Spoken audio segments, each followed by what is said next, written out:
JS. I'll just do DNF, or I can use Yum.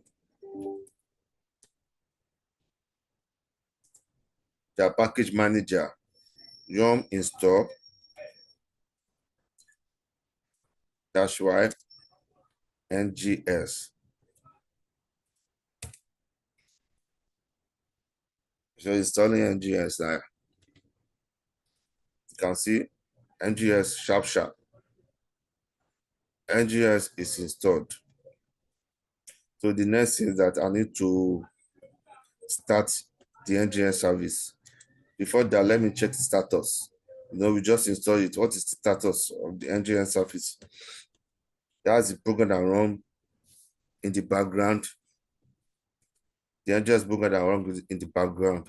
So you can see now it's inactive, dead. So let's start it. If the service is not running, our website will not be. We already installed the NGS. We need to start the service for it to become a web server. So I've done that. So let's check status again and see.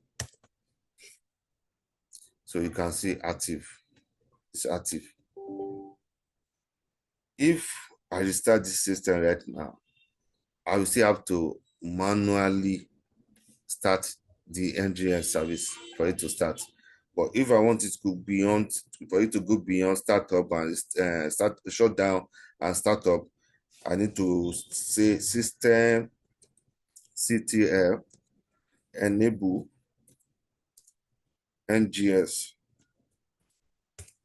So if the system is started, automatically this service will start running.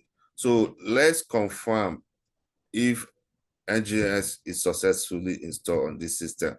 So to do that, let me copy the public IP address of the system. I will now launch web server. I'll paste it. So let's see if the NGS is working. So you cannot see. Here's the default page. You can see this NGS, default page of NGS. So for me to see this web page, it shows that the NGS installation is successful. So the Redhat machine has become a web browser. So now I want to host a website. I have a